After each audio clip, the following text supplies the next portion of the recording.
Hello everyone, good afternoon সবাইকে। তো আজকে একটা নতুন ধরনের ভিডিও তোমাদের সাথে শেয়ার করছি। তো এর আগেও আমি এই ভিডিওটা একবার শেয়ার করেছিলাম, তখন প্রথম যখন চ্যানেল আমি খুলেছিলাম। তো আজকেও আমি ভিডিওটা আবার শেয়ার করছি। তো তোমরা যারা ভিডিওটা দেখেছো তারা তো জানো, আর যারা দেখোনি তাদের জন্য, যারা ভিডিওটা দেখেছো তারাও স্কিপ করো না, ভিডিওটা শোনো, তোমাদের ভালো লাগবে। তো আমাকে আর ঠাকুমাকে এখানে দেখতে পাচ্ছ, আর ছাদে ভিডিওটা করছি। আজকে খুব ঠান্ডা লাগছিল, ওটা ভাবলাম ছাদেই তাহলে ভিডিওটা শ্যুট করি, ভালো লাগবে রোদ্দুরের মধ্যে। ঠাকুমার বয়স এখন 75-এর ওপর, প্রায় 80, 77-78 হবে, তাই তো ওরম বয়স হবে। তো ঠাকুমার যখন বয়স ছিল কত, তখন 10 বছর যখন ঠাকুমার বয়স ছিল, তো ঠাকুমার সঙ্গে একটা কি বলবো, বিশাল একটা ঘটনা ঘটে গেছে। সত্যি করে ঘটনা এটা, আমার খবরের কাগজেও সেটা নাকি তখন মানে দেওয়া হয়েছিল। তো আমিও ঠাকুমার মুখ থেকে শুনেছিলাম, মানে এটা সত্যি ঠাকুমার সঙ্গে হয়েছে। তো সেই ঘটনাটাই ঠাকুমার নিজের মুখে তোমাদেরকে শোনাবে, এটা সত্যি করে ঘটনা। তোমরা যারা মানে কথাটা শুনেছো তারা জানো, তো তারাও আর একবার শোনো, রিকোয়েস্ট করছি তোমরা ভিডিওটা স্কিপ করো না, পুরো ভিডিওটা শোনা। যারা নতুন দেখছো তাদের অবশ্যই ভালো লাগে, মানে এরকম ঘটনা তো শুনতে ঠাকুমা দিদাদের মুখে আমাদের ভালোই লাগে। তো ঠাকুমা তোমাদের বলছে, তোমরা শোনো। বলো ঠাকুমা। আমার যখন 10 বছর বয়সে, একটু জোরে বলবে।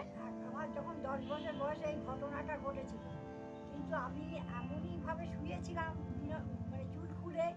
আর তখন আমার পাশের ঘরে আমার মামিমা ছিল, তখন মামিও বলছে কাকাকে, আমার মামা হয় কাকা, কাকা যেন বারান্দায় কে এসেছে। আমার মামা সেটা শুনতে ভুল করেছে, কিন্তু খুলে দেখে প্রায় 60 জন মতন ডাকাত ওপরে দাঁড়িয়ে আছে। 60 জন ডাকাত, মানে ঠাকুমা তখন মানে জমিদার, মানে ঠাকুমাদের মানে বিশাল বড় ফ্যামিলি ছিল, মানে দাদাদের সঙ্গে যখন মামার বাড়িতে ঠাকুমা থাকতো, তো সেখানেই এরকম ঠাকুমার বড় চুল ছিল, চুলটা খুলে শুয়ে আছে। তখন আমার মামা পা দিয়ে দাঁড়িয়েছিল, আমি সেই ভয়ে উঠতে পারছি না।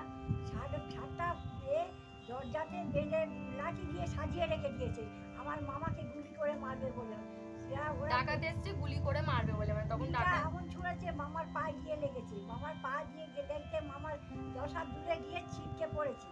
তখন আমার সব ডাকাতগুলো ঘরে ঢুকেছে, তখন আমার মা ছিল, আমার মা বলছে ওরে ওট ওট করে ডাকছে, আমি ধর্ম নিয়ে উঠতে গেছি, তখন আমার পায়ে গুলিটা লেগে গেছে। ঘরের ভেতর দিয়ে দরজা ছিল, টেনে বার করেছে, করে নিয়ে আমি চলে গেছি।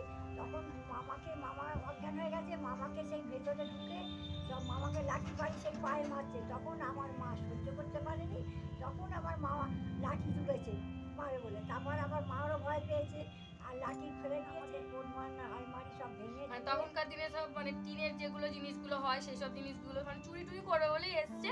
তো ঠাকুমার পায়ে গুলি লেগেছে, আর মামার মানে ঠাকুমার ভাইয়ের শিরা কেটে গেছে, ঠাকুমার এই পায়ে গুলি লেগেছে।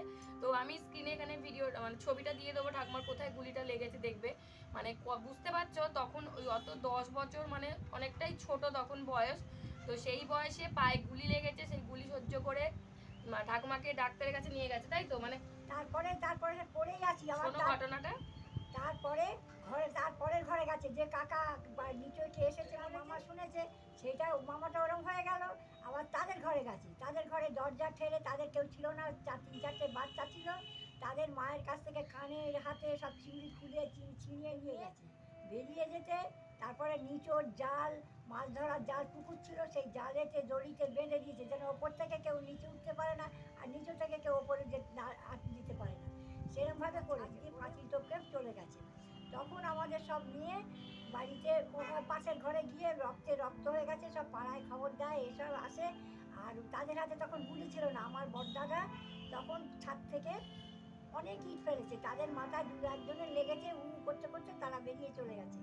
তখন আমাদের সেই মামারা, যখন গাড়ি ঘোড়া রাস্তা ছিল না, ভোর 3টের সময় 2:30-এর সময়, তখন সব কাঁধে করে সেই অনেক কাঁধে করে নিয়ে অনেক দূর। তখনকার দিনে তো এত কাছাকাছি কোনো হসপিটাল ছিল না, কিছু ছিল না, অনেক দূরে বেলগেছিয়া হসপিটাল ছিল, সেখানে আমাকে নিয়ে গিয়ে ভর্তি করেছে ওখানে। তখন ভর্তি হয়ে পুলিশ এসে, পুলিশ বাড়িতে চাবি দিয়ে গেছে, আমাদের সেখানে নিয়ে গেছে, নিয়ে ভর্তি করতে তারপর সব দেখাশোনা আরম্ভ করেছে, করতে চলল। প্রায় কমাস ছিল ওখানে, আমার মামা ছিল 2 মাস, এসে আবার ওখানে ট্রিটমেন্ট কেটে গেছিল, মামাকে প্লাস্টার করে দিয়ে মামা ছিল বাড়িতে 6 মাস শুয়ে, আর আমি ওখানে 3 মাস ছিলাম। 3 মাস ছিল, 3 মাস ওখানে অপারেশন করতে হয়েছে, তো অনেকটাই অপারেশন আমার হয়েছে, সে এখনো দাগ হয়ে আছে। দাগ আমি ছবিটা স্ক্রিনে এখানে শো করে দেবো, তোমরা দেখবে।